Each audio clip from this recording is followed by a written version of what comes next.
ఇవాళ మనం చూస్తున్నాం 8 మాసాలు అయింది. ఒకసారి మీరు వెనక్కి వెళ్ళి చూడండి. మనం ఒకసారి అధికారంలోకి వచ్చాం. రాజశేఖర రెడ్డి గారి పరిపాలన కూడా చూశాం. ఏ ప్రభుత్వమో కూడా 8 మాసాలలో ఇంత ప్రజా వ్యతిరేకత మూట కట్టుకున్న ప్రభుత్వమే లేదు. ఇంతకు ముందు చంద్రబాబు ప్రభుత్వం కూడా. చంద్రబాబు చీలిపోయిన రాష్ట్రంలో ఒకసారి గెలిచాడు, ఉమ్మడి రాష్ట్రంలో 2 సార్లు గెలిచాడు, చాలాసార్లు ఓటమి పాలయ్యాడు. ఆయన పరిపాలనలో కూడా 8 మాసాలకే ఇంత వ్యతిరేకతని మూటగట్టుకున్నటువంటి సందర్భమే లేదు. 11 సీట్లు వచ్చినప్పుడు అందరూ అన్నారు, మళ్ళా వస్తావా, మనం మళ్ళా అధికారంలోకి వస్తాం, ఏంది గాలి ఇంత గాలి అని అనుకున్న వాళ్ళు వాళ్ళు అంటున్నారు, ఏమండి మళ్ళీ వచ్చేస్తాం మనం. చంద్రబాబు పని అయిపోయింది. సూపర్ 6 ఎగ్గొట్టేశాడు, ఏ పని చేయటం లేదు. సూపర్ 6 నేను ఇస్తానని చంద్రబాబు నాయుడు గారు ప్రతి మీటింగ్లో చెప్పాడు. దానికి గ్యారంటీ ఇచ్చాడు ఎవరు? పవన్ కళ్యాణ్ గారు. జనసేన వాళ్ళు గ్యారంటీ ఇచ్చారు. ఏ మాటకు ఆ మాట చెప్పాలి. బీజేపీలు మేము గ్యారంటీ ఇవ్వమన్నారు. ఈయన ఎగ్గొడితే గ్యారంటీ ఆయన కూడా మాట్లాడట్లా, కామలో కూర్చున్నాడు. అప్పుడైతే గ్యారంటీ ఇచ్చేశాడు. రోజు పొగుడుతున్నాడు ఇవాళ చంద్రబాబు నాయుడు గారిని. చంద్రబాబు నాయుడు గారు ఉన్నంత కాలం ఆయనే ముఖ్యమంత్రిగా ఉండాలంట. ఒప్పుకుంటారా? మీరు నేను ఒప్పుకున్నా, జనం ఒప్పుకున్నా, వాళ్ళ భార్య వాళ్ళ అబ్బాయి ఒప్పుకునేటట్లేరు. నువ్వు దిగు, అబ్బాయి ఎక్కుతాడు అంటున్నారు. లోపల రాజకీయం జరుగుతున్నది అదే. ఆ విషయాన్ని మీరు గుర్తుపెట్టుకోవాలని మనవి చేస్తున్నా. 8 మాసాలకే కూటమి కుళ్ళిపోయింది, ప్రజా వ్యతిరేకత పెరిగింది. ధైర్యంగా ఉద్యమాల బాటలో ముందుకు వెళ్ళి ప్రజా వ్యతిరేకతను సమీకరించి ఈ తెలుగుదేశం పార్టీని, కూటమిని రాబోయే ఎన్నికల్లో చిత్తుగా ఓడించవలసినటువంటి బాధ్యత మనందరి మీద ఉందని మనవి చేస్తున్నాం. అప్పుడే కూటమిలో గుసగుసలు బయలుదేరాయి, మీరు చూశారుగా. నేను ఇక్కడ 2 విషయాలు చెప్పాలి. గుడివాడ అమర్, గుడివాడ గురునాథరావు గారు, నేను ఆయన శాసనసభ్యులుగా ఒకేసారి గెలిచాం. ఆయన మంత్రి చేశారు, శాసనసభలో ఉన్నాం. తర్వాత పార్లమెంటు సభ్యులు చేశారు. ఆయన మరణించాడు దురదృష్టవశాత్తు. మా అందరితో సమకాలికుడు. ఆయన మరణించాడు. మరణించిన తర్వాత అమర్ కష్టపడ్డాడు, కార్పొరేటర్గా గెలిచాడు, తరువాత శాసనసభ్యుడిగా గెలిచాడు. జగన్మోహన్ రెడ్డి గారి దృష్టిలో మంచివాడిగా గుర్తించి ఆయనకి మంత్రి పదవి ఇచ్చారు.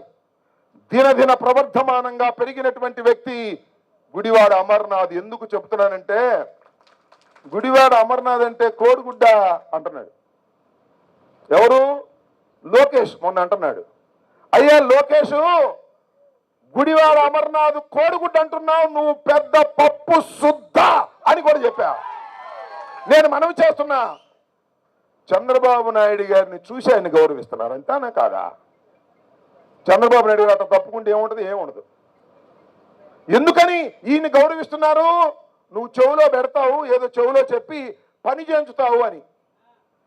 లోకేష్ అంటే చెవులో చంద్రబాబు నాయుడు గారికి చెప్పి పని చేయించి, ఈ లోకేష్ సూటు కేసులు తీసుకోవడానికే పనికొస్తాడు తప్ప పరిపాలనకు పనికిరాడు. మొన్నేళ్ళ గాలిలో 90,000 గెలిచి గెలవచ్చు. ఇలాంటి దుర్మార్గమైనటువంటి మాటలు మాట్లాడేటటువంటి ప్రయత్నం లోకేష్ బాబు గారు చేస్తున్నాడు. నేను ఒకటి అడుగుతా ఉన్నానయ్యా, జనసేనలు ఎవరున్నారు ఇక్కడ ఉంటే చెప్పండి. మొన్న అంటే పక్కన ఉన్న వినటానికి వస్తారేమో, నేను ఏం జరుగుతుందో, రాంబాబు గారు సత్యబాబు గారు వచ్చారు, మనం కూడా విందామని వస్తే, రాకపోతే మీరు చెప్పండి. మొన్న మనకి మోడీ గారు వచ్చారు, ప్రధానమంత్రి గారు. మీ విశాఖపట్నం వచ్చారుగా, మధ్యలో మోడీ గారు బొమ్మేశారు. ఈ పక్కన చంద్రబాబు బొమ్మేశారు ముఖ్యమంత్రిగా, ఈ పక్కన ఉప ముఖ్యమంత్రి వేశారు. సరిపోదుగా? చాలా. చంద్రబాబు పక్కన ఒక బుల్లి బొమ్మేశారు. ఎవరిది? పప్పుది. ఏగిపోతే ఊరు కూడా చించేసేవాడు. అట్లా ఉంది ఎవరు. అతను చాలయ్యా మనకు మళ్ళా 175కి 75 రావడానికి ఒక్క లోకేష్ చాలని ఈ సందర్భంగా నేను మనవి చేస్తున్నా. అతను చేసేటటువంటి అరాచకాలు అన్ని కావు.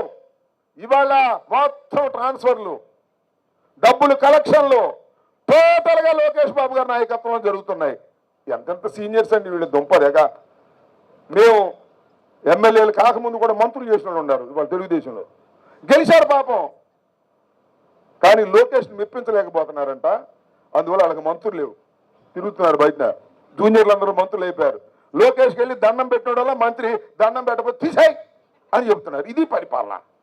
ఇలాంటి దుర్మార్గమైనటువంటి రాజకీయాలు ఇవాళ కూటమి ప్రభుత్వంలో జరుగుతూ ఉన్నాయని మనం చేస్తున్నాం. కాబట్టి మనం చేయవలసింది ఒక్కటే, ప్రజా వ్యతిరేకత పెరుగుతున్నది కాబట్టి ఆ ప్రజా వ్యతిరేకతను ఒక చోటకు పోగు చేసి దాన్ని చూపించవలసినటువంటి బాధ్యత ప్రధాన ప్రతిపక్షంలో ఉన్నటువంటి మనకు ఉన్నదని మనం చేస్తున్నాం. అనేక కార్యక్రమాలు చేశాం మనం. ఇవాళ ఇందాక మన అంబర్ చెప్పాడు, ఎన్ని కార్యక్రమాలు చేశామండి మనం. అమ్మకు వందనం, తల్లికి వందనం అని చెప్పాడు చంద్రబాబు నాయుడు గారు. మనం ఏం చేశాం, అమ్మ ఒడి అని ఇచ్చాం. ఒక పిల్లవాడికి 15,000 రూపాయలు ఇస్తాము ప్రతి సంవత్సరం అని చెప్పాం. అంటే ప్రతి పిల్లవాడు చదువుకోవాలనేటువంటి ఒక సదుద్దేశంతో జగన్మోహన్ రెడ్డి గారు పెట్టిందే అది. నన్ను కూడా ఒకరికి ఇవ్వటం ఏంటి, ఇద్దరుంటే ఇద్దరికిస్తా, ఇద్దరికిస్తే 30, ముగ్గురుంటే 45, నలుగురుంటే 60. నలుగురితో ఆగొద్దు, ఇంకా గనండి వాళ్ళకి కూడా ఇస్తాను. ఏంది కానీ ఇది, ఆయన అయితే ఒకడే, వాళ్ళ అబ్బాయి ఒకడే, ఆయన వాళ్ళ అబ్బాయికి ఆయన ఒకడే. మొన్న చెప్తున్నాడు ఎక్కడో, మీరు చూశారో లేదో, పిల్లలు లేక జవనాలు లేక సమాజం దెబ్బతినిపోతుంది భారతదేశంలో. అందువల్ల మేము చదువుకునేటప్పుడు, మేము చిన్నప్పుడు మా తల్లిదండ్రులు ఇద్దరు లేక ముగ్గురు అనేవాళ్ళు. వాళ్ళ చివరికి వచ్చింది ఏంటి, ఇద్దరు చాలన్నారు. ఇప్పుడు అన్నాడు ఇచ్చోజాడు కనమంటున్నాడు. ఆయన మాత్రం ఒకనే గంటాడు, వాళ్ళ అబ్బాయి మాత్రం ఒకనే గంటాడు. ఈయన మాత్రం దేశంలో ఉన్న వాళ్ళందరినీ కనండి కనండి కనండి అన్నాడు. ఏందండి కనేది? అసలు ఒక కాన్పుకి 1,00,000 రూపాయలు అవుతుంది హాస్పిటల్కి వెళ్తే. పిల్లల చదువులకి డబ్బులు, పిల్లల బట్టలకు డబ్బులు, వీటన్నిటికీ సమాధానం లేదు. కనండి కనండి కనండి అనేటువంటి ఒక పద్ధతుల్లో చంద్రబాబు నాయుడు గారు ఇవాళ ఒక ప్రచారం చేస్తున్నాడు. మంచిదే, ఆర్థిక స్తోమత పెరగాలి కదా. ఆర్థిక స్తోమత పెరిగితే కదా ఎవరైనా పిల్లల్ని పోషించగలిగేది. ప్రతి పేదవాడు ముగ్గురునో నలుగురినో కంటే ఏమైపోతారు, ఇది ఆలోచించడంలా. వాళ్ళ గురించి మాత్రం ఆలోచించడం. ఫీజు రియంబర్స్మెంట్ ఇవ్వడు, బడులు బాగు చేయడు, తల్లికి వందనం ఇవ్వడు, రైతు భరోసా ఇవ్వడు. ఇస్తాడంట. ఇప్పుడు అమరావతిలో 26,000 కోట్ల రూపాయలు అప్పు తీసుకొచ్చి పెడుతున్నాడు. పోలవరానికి 12,500 కోట్ల రూపాయలు కేంద్ర ప్రభుత్వం ఇచ్చింది, అవి ఖర్చు పెడుతున్నాడు.